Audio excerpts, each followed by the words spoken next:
Welcome back, Poke fans, to our Cycle 2 video, or should I say the first of our Cycle 2 videos. So my original plan was to have these videos only last about 30 minutes or so. However, with the amount of encounters in most cycles, that just isn't going to work out. So basically what we're doing here is two videos. We're going to have this video, which is the encounter video, where I kind of treat it like a VOD, go over the basics of the gameplay for the cycle, plans for taking on the gym, maybe touch base on something that interesting happens in regards to the storyline or encounters that occur during the cycle. So, on with the chatter. So, Cycle 2 starts off with a few quick encounters. After a quick stroll through the flowers, we pick up a flabebe named Gwen. After that, we wander through to Lemoy's city, and after reminding Sycamore of the power of youth, he gave us a Charmander that we named Zippo. After leaving Lemoy's, we hit up Route 5 and we picked up a Skiddo we named Maple, and then proceeded to make fun of poor Tiano's dance moves in a Pokemon battle. We then proceeded to make our way to Camphirier Town, only to find out that Tierno's cousin Snorlax was blocking the way to Route 7. So we went up to Route 6 and got ambushed by a Venipede that we tamed and named Harvey, and then made our way to Parfum Palace, where we got to chase a rich asshole's dog into a corner and watch some fireworks with our best girl, Shauna. After the display, we complained about the Snorlax, and then the rich man allowed us to borrow the Poke Flute that he was given to wake it up. After running back down to give Tierno's cousin a wake-up call, we proceeded to clap its cheeks since we aren't allowed to catch him.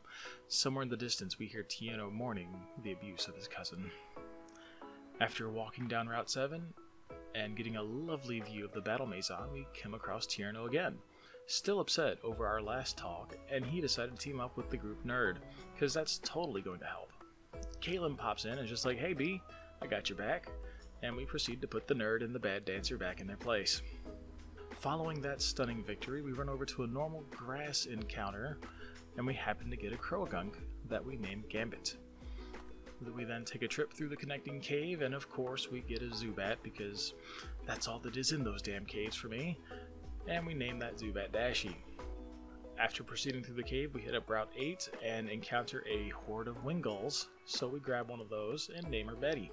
As such, we then make our way to Ambret Town for, a quick rest. However, that rest didn't last long, as Kaylin thought it'd be a great idea to go visit the Glittering Cave. And I'm not one to pass up a good time in a dark cave, so let's go there too. So we trek through Route 9, end up picking up a hippopotamus named Stotch on the way. We make our way into the Glittering Cave, and happen to come across a Cubone named Orphan. And then we kind of, felt our way through this dark, glittering cave and encountered a mine full of a bunch of assholes in red suits that like to call themselves Team Flare. After proceeding to kick ass and chew bubblegum, we encounter this lone scientist just kind of stuck in a corner. And somehow he was completely oblivious to all the loud noises we were making as we were kicking ass. So after kind of waking him up, for lack of a better term, he then proceeds to say, "Hey, I've got a couple of fossils that I don't need because I've already got them. So hey, the scientist is following the dupe's claws too." After giving the options, I pick up the jaw fossil and head back to town. Luckily, in said town, we can revive the jaw fossil, and we happen to get ourselves a tyrant that we named Gobbler, and then proceed to move on to Sillage City, which Sillage City happens to be where the gym is. We were considering hard mode, but after last cycle's issue with hard mode, we decided to take the easier path, with the expectation that Briar, Arquillidan, and Sharon the Azumarill will do a lot of the heavy lifting with their super effective movesets. After successfully clearing the Rock Gym Challenge and benching Harvey the Venipede, we set our sights on Route 10, as that was considered a legal encounter for our Cycle 2 gameplay, even though it's just past Sillage City. So we go there, and we just happen to pick up an Eevee that we've chosen to name Bentley, and spent the rest of our time finishing up getting our squad to the final level for the cycle, which was 25. However, we did have a couple of special interruptions to this level grind. So, if you happen to be following this channel, which I recommend, if you happen to be following this channel, you may have noticed that there were a couple of potato quality cell phone recordings that happened to get uploaded recently. Well, that's because while I was doing some off-camera grinding at work, I was basically trying to boost my Eevee's happiness, so I was really trying not to avoid a lot of big battles, but as I was leaving Sillage, where the NPC is that you can massage Pokemon at, I had this walled hair and decided to go fishing. I had completely forgotten about the fact that there is a legitimate encounter in Sillage, and ended up going fishing for Love Disc instead of trying for that legitimate counter later on. Of course, I wanted to thief some heart scales from the Love Discs, and of course, because I fainted the first one, I forfeited my encounter for the route. And then I'm just like, well, you know, they're pretty easy to kill. I'll kill a couple more so we can get a heart scale or two before I go back on to boosting happiness.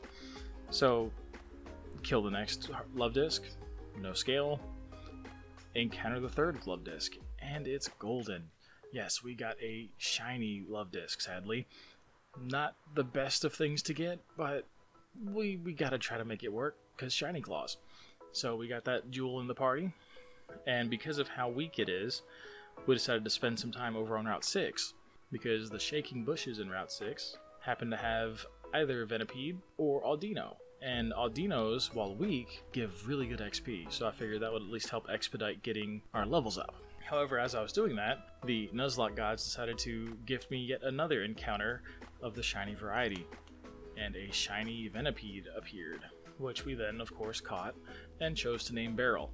So, after those two encounters, we get back into the leveling streams, and we managed to get everyone back up to the proper level limit for the week, with no more special events. So, that's a good thing. Of course, I'm sure there's going to be a lot more stuff to actually watch here, even though I just recapped it in this, 9 minutes roughly of me chattering about. So, if you feel like watching the rest of the video, feel free. I'm going to have some lovely music by GlitchX City playing while this is going on. In the meantime, while this is going, hopefully I can find a good use for Nugget besides riding it on the waves through surf. Ah, sigh.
Well, that about wraps up Encounter Cycle 2 for our Pokemon Nuzlocke. There's a link in the description that will lead to the gym battle video if you feel the urge to watch it. If you enjoyed this content, feel free to like the video. If you didn't like it, maybe give it a thumbs down. I'm not your dad. If you want to get notified on future uploads, go ahead and hit that notification bell and make sure to set to show all new uploads. In the meantime, I'm blasting off again. Have a great Pokeday.